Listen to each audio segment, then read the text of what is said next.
मुंबई में चल रहे मराठा आंदोलन ने एक बार फिर से महाराष्ट्र सरकार को मुश्किल में डाल दिया है। हम आपको बताएंगे कि 10% आरक्षण मिलने के बाद भी मराठा ये आंदोलन क्यों कर रहे हैं और इसको लेकर सरकार ही नहीं विपक्षी दलों में भी खलबली आखिर क्यों मची है।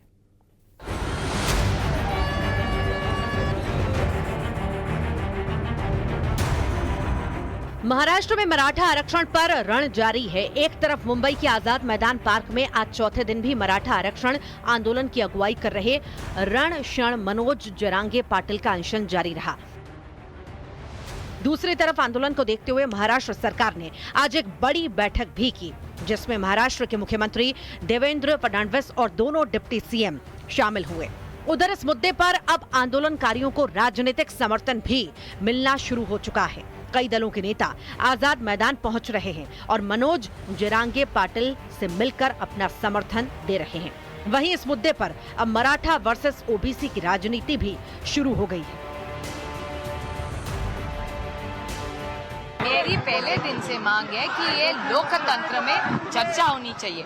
इतना बड़ा मैंडेट इस सरकार को मिला है। मेरी बड़ी विनम्रता से मेरी महाराष्ट्र के माननीय मुख्यमंत्री और दोनों उप मुख्यमंत्री से विनती है कि आप चर्चा करवाइए, अर्जेंटली निर्णय लीजिए और अगर सबका साथ है तो इन्हीं का लाइन है ना, सबका साथ सबका विकास, तो सबका विकास करिए। सरकार ने लगभग 10% आरक्षण की व्यवस्था कर रखी है, लेकिन अब उनकी ऐसी जिद है कि आप ओबीसी के तहत ही मराठा समाज को आरक्षण दीजिए। मतलब ओबीसी के हिस्से में अगर मराठा समाज को आरक्षण देना है तो इसे कभी भी ओबीसी समाज स्वीकार नहीं करेगा।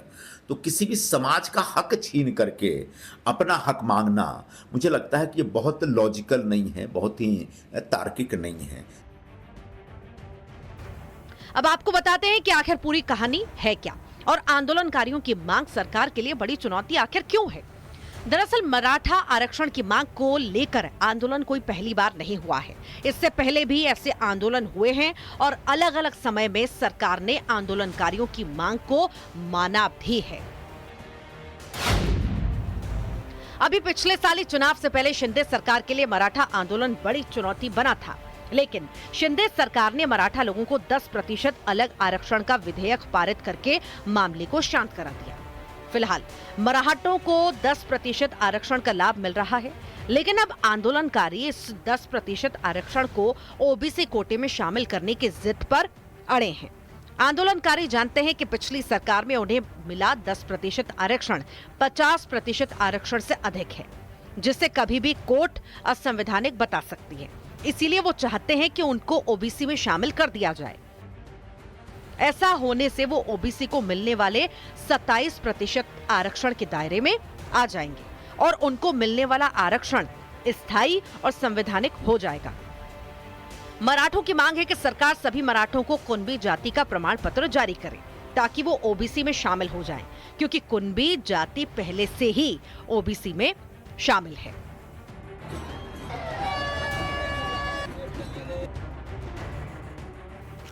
आंदोलनकारियों का तर्क है कि सारे मराठा कुणबी जाति के हैं और निजामों के काल से ही मराठा और कुणबी एक समुदाय में शामिल रहे हैं। लेकिन इस मामले में फैसला इतना आसान नहीं है, क्योंकि पहले तो ये किसी जाति को ओबीसी में शामिल करना राज्य सरकार के हाथ में नहीं है, बल्कि केंद्र सरकार के हाथ में है। और दूसरा ये कि ओबीसी समुदाय कभी भी मराठों को ओबीसी में शामिल करने को स्वीकार नहीं करेगी, क्योंकि अगर ऐसा होगा तो उनके अधिकारों में बंटवारा हो जाएगा। और महाराष्ट्र में इसका विरोध शुरू भी हो गया है। महाराष्ट्र की आबादी में करीब 38% हिस्सेदारी ओबीसी की है, जबकि मराठा आबादी भी 28% है। ऐसे में कोई भी राजनीतिक दल, चाहे वो सरकार में शामिल है या विपक्ष में है, उसके लिए दोनों में से एक का चुनाव मुश्किल है, क्योंकि दोनों ही वर्ग के लोग महाराष्ट्र में बड़ी संख्या में हैं और किसी भी एक का साथ देना किसी भी राजनीतिक दल के लिए नुकसान का सौदा हो सकता है।